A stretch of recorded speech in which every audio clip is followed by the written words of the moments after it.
নমস্কার, দ্য রিপোর্টে স্বাগত। বিধানসভা উপনির্বাচনেও সবুজ ঝড় অব্যাহত। 10ই জুলাই নির্বাচনের পর আজ ফলাফল প্রকাশ। সকাল থেকে 4 কেন্দ্র অর্থাৎ মানিকতলা, বাগদা, রায়গঞ্জ, কৃষ্ণনগর দক্ষিণে শুরু হয়েছে ভোট গণনা। প্রথম থেকেই সব জায়গায় এগিয়ে থাকে তৃণমূল কংগ্রেস। সম্প্রতি শেষ হওয়া লোকসভা নির্বাচনের ধারা অব্যাহত বাংলায়। এই মুহূর্তে নজর দেব বাগদার দিকে। প্রায় 20,000 ভোটে জয়ী হবেন বলে দাবি করেছিলেন। 13 বছরের হারানো জায়গা পুনরায় তৃণমূলকে ফিরিয়ে দিল ঠাকুরনগরের ঠাকুরবাড়ির সদস্য মধুপর্ণা ঠাকুর। 33,664 ভোটে জয়ী হলেন তিনি। জয়ের পর কি বললেন বিধানসভার সর্বকনিষ্ঠ বিধায়ক মধুপর্ণা, শুনব।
কোনটা সামনে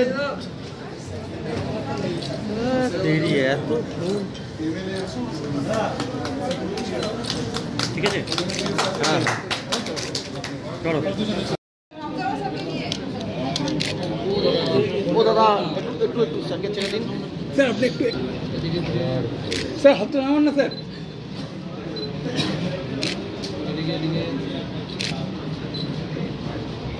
হতে পার না। চলো, আমার এটা জয় নয়, পুরো মমতা ব্যানার্জির জয়, আমাদের হরিগুরুচাঁদ ঠাকুরের জয়, প্রতিটা ভোটার যারা ভোট দিয়েছে সেদের জয়, প্রতিটা কর্মী যারা সারা রাত দিন খেটেছে সেদের জয়।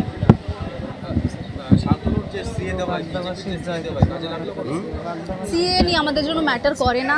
আমরা সব প্রথম থেকেই লেগে আছি বাগদাকে আমরা করে আমরা বাগদার পাশে যেন দাঁড়াতে পারি, সোনার একটা বাগদা আমরা গড়তে পারি, সেটাই আমাদের লক্ষ্য।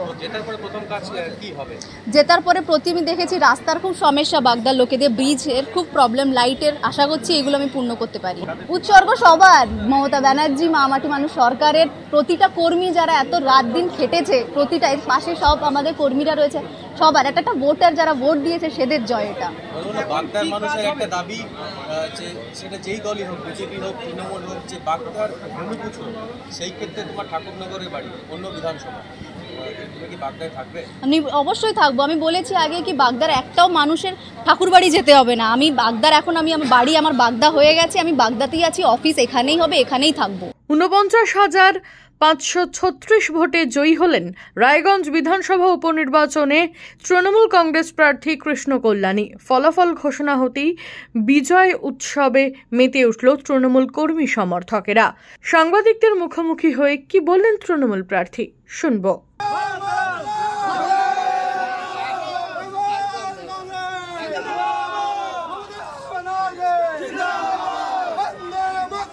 Vande Mataram!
রায়গঞ্জবাসীকে হৃদয়ের অন্তরস্থল থেকে ধন্যবাদ কৃতজ্ঞতা জানাচ্ছি যে রায়গঞ্জবাসী এবার উন্নয়নের নিরিখে জনাদেশ দিয়েছে।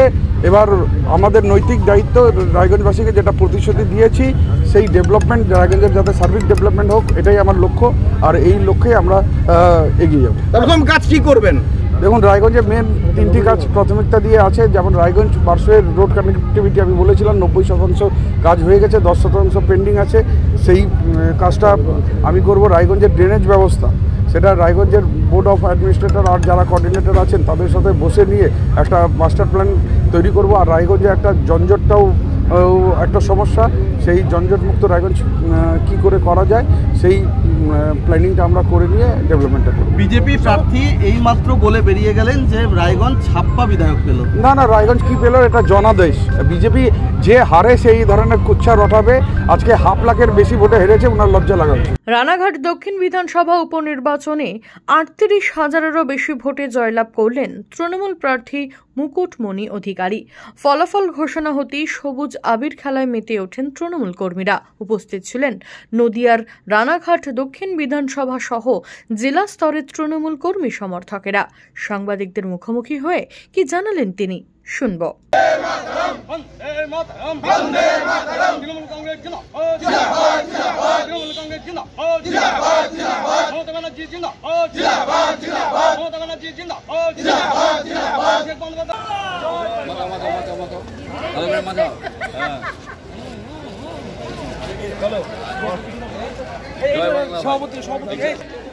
ভালো করে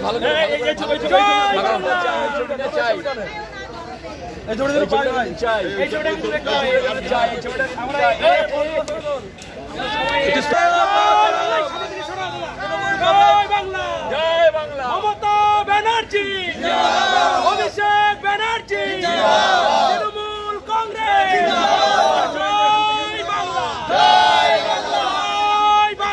জয় বাংলা, মমতা ব্যানার্জি, অভিষেক ব্যানার্জি,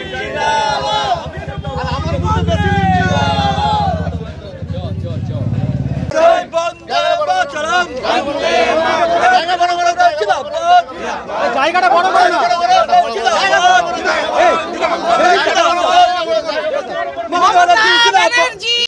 কংগ্রেস জিন্দাবাদ, তৃণমূল কংগ্রেস জিন্দাবাদ, তৃণমূল কংগ্রেস জিন্দাবাদ, সর্বভারতীয় তৃণমূল কংগ্রেস জিন্দাবাদ, মমতা ব্যানার্জি।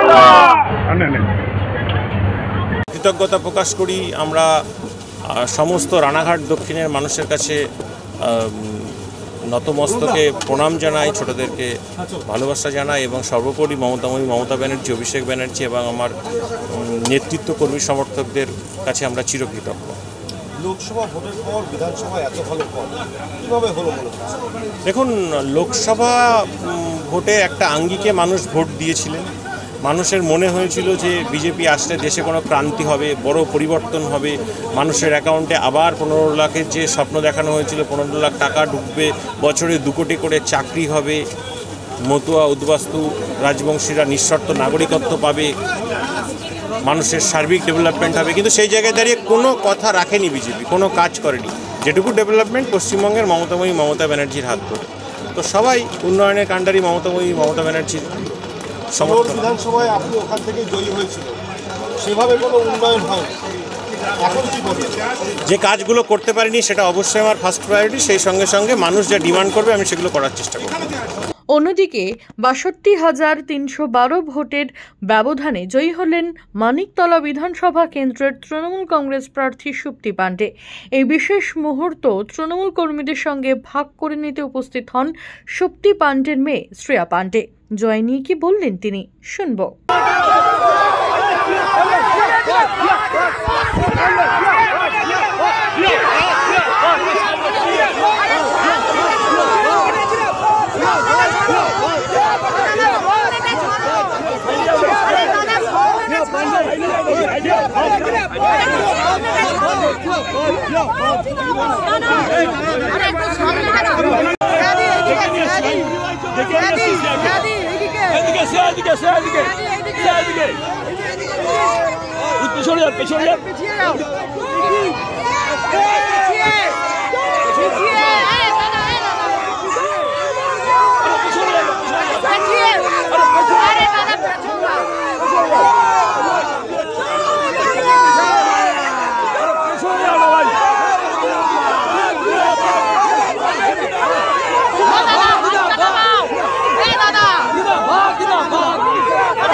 দেখুন, আমরা এইটা একটা ভালো রেজাল্টের জন্য প্রিপেয়ার ছিলাম, কারণ আমার বাবা কোনোবার এই বিধানসভা থেকে হারেননি এবং লোকসভা থেকে এখানে 25,000 ভোটে অলওয়েজ প্লাস থাকে। এবং আমরা 2.5 বছর 3 বছর বাবা নেই, 16 জুলাই থেকে আমরা 3 বছর কাজ করেছি এবং কাজের প্রতিফলন মমতা বন্দ্যোপাধ্যায়ের যে নীতি এবং ওনার যে স্ট্র্যাটেজিক যে প্রতিফলন, তার রেজাল্ট এটা এত ভালো।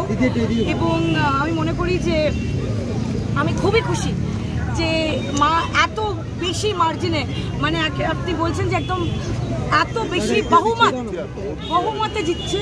এবং আমি মনে করছি যে এটা মানিকতলার one of the highest lead হবে। বরতলায় যখন আমার বাবা ছিলেন ওখানে 2-3টে মুসলিম ওয়ার্ড ছিল, তো 60-70,000 ভোটে যখন সিপিএম আমলে লড়তেন তখন 60,000, 67,000, 63,000 ভোটে জিততেন। মানিকতলার এই রেজাল্টটা অস্বাভাবিক ভালো এবং আমি মনে করি যে আমাদের এই ফলটা ধরে রাখতে হবে, আরও বেশি করে কাজ করতে হবে। এক্ষুনি দেখলাম একটা মালা পরানো, আমার বাবা বলতো মালার একটা জ্বালা হয়, সেই কাজটা যেন কন্টিনিউয়াসলি করে যাওয়া যায় এবং সাধারণ মানুষ যারা বেরিয়ে ভোট দিয়েছে, সাধারণ কর্মীরা যারা এইভাবে আমাদের পাশে, আমি বলবো যে কোনো মানুষ চলে গেলে হয়তো আস্তে আস্তে করে তার সংগঠন এদিক ওদিক হয়ে যায়, কিন্তু আমরা যতই ধরে রাখি তাদেরও আমাদের ধরে রাখতে হবে। একদিক থেকে কেউ ধরে রাখতে পারে না। না না না না না, এটা সবার ক্রেডিট, এটা সবার ক্রেডিট। আমরা চেষ্টা করেছি যে সবাইকে একত্রিত করে এই 3 বছর ফ্যামিলির মতো করে রাখা। আমরা জানতাম যেটা বিশাল ভালো রেজাল্ট হবে, কিন্তু একটা অস্বাভাবিক ভালো রেজাল্ট হয়েছে। এবং নেতারা আগে যখন মানিকতলা বিধানসভার আমরা যখন অভিষেক বন্দ্যোপাধ্যায়ের ওই নবজোয়ারের উদযাপন করছিলাম, সেখানে অনেক নেতারা এসে বলেছিলেন যে এখানে যেদিনকে উপনির্বাচন হবে 60-70 হাজার ভোটে যেতে হবে। আমি মনে করি যে এই মার্জিনটা থাক এবং এই মার্জিনটা 2026 অবধি ধরে রাখতে হবে। আরও ভালো করে কাজ করে মানুষের পাশে থেকে মানুষের সব রকম সেবা করে মানুষের মাটিতে মিশে কাজ করতে হবে। শান্তনু বিশ্বাস, রেখা রায়, দ্য রিপোর্ট। সমস্ত খবরের আপডেট পেতে লাইক করে সাবস্ক্রাইব করুন দ্য রিপোর্ট চ্যানেলটি। সেই সঙ্গে বেল বাটন প্রেস করতে ভুলবেন না। আপনাদের একটা সাবস্ক্রিপশন আমাদের জন্য অত্যন্ত মূল্যবান। জয় হিন্দ।